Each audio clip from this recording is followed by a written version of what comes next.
Hello po. Tayo po ay magluluto ngayon ng arroz caldo. Napakasarap po nito.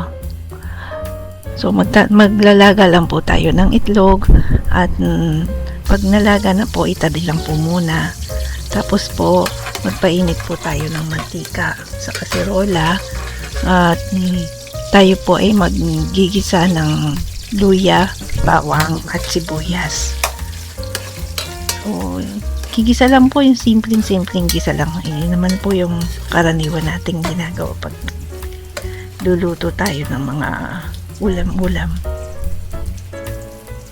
Ganyan lang po. Pagka po lumabas na yung natural na aroma niya, yun lang sign na luto na siya. So, gisa-gisa lang po.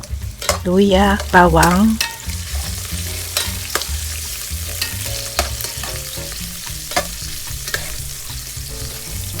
ang bango po ng amoy ng bawang pagka ginigisa.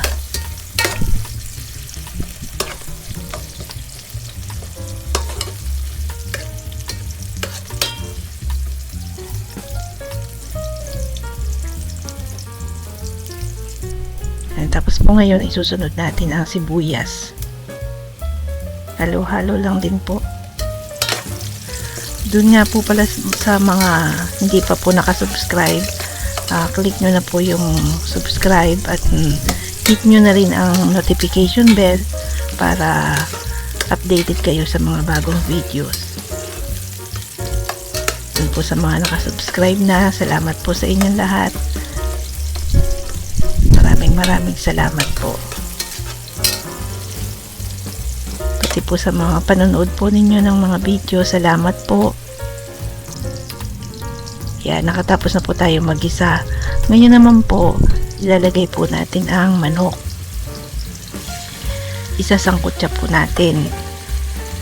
At isa daw po yung pagsasangkot siya, isa daw po sa paraan ng pag-aalis ng lansa. Saka may luya po siya, so nakakaalis din daw po ng lansa ang luya. Yan, medyo palalabasin natin yung kanyang juice. Isa-isa lang, halo-halo ng konti para hindi po manikit sa ilalim.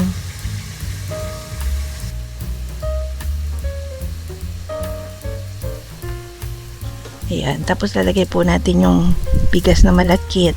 Ano po yan, yung hinugasan ko pa po muna, tapos nung mahugasan tsaka po natin inilagay dyan. Yan, malagkit po yung ginamit natin. Masarap po sa arroz caldo ang malagkit na bigas. Malapot po siya.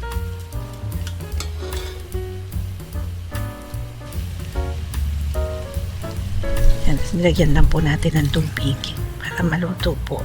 Sabay na pong maluluto yung malagkit na bigas at saka yung manok, lalambot na din po. Kaya pakukulain lang po natin siya, halo-halo lang uli para hindi manikit ang ilalim, hindi masunog. Yan, pakuluin lang po natin.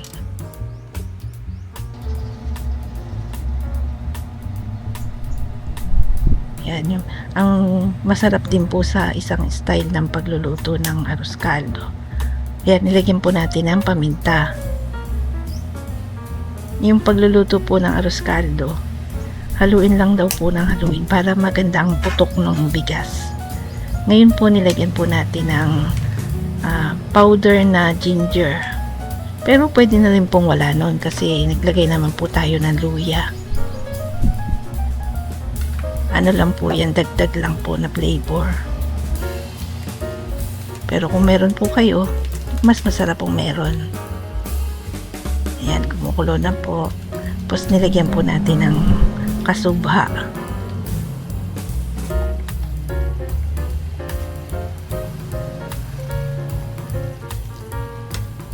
Patis.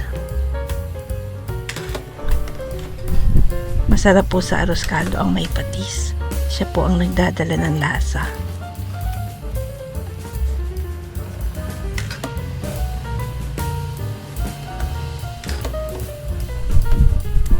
Kagaya po ng sinasabi ko kanina, halo-halo lang po. Kasi dun po yung pagpumutok po yung bigas na malagkit.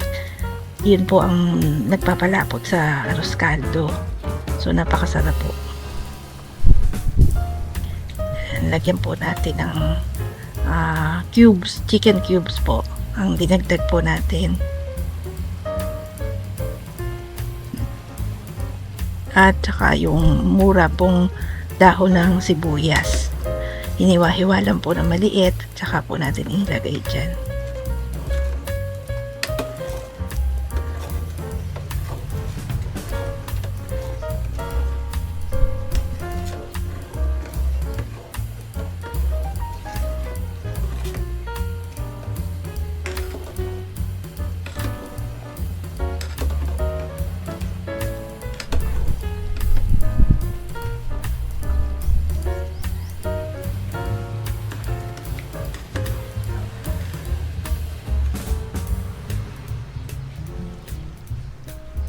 Yan, malapot na po siya.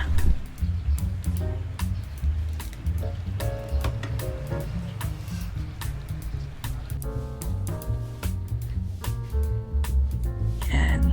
Tapos ngayon naman po, pagkaluto po, yung ating pong preparation, ilagay na po ako sa bowl. Tapos nilagyan ko po yung nauna po nating niluto na itlog.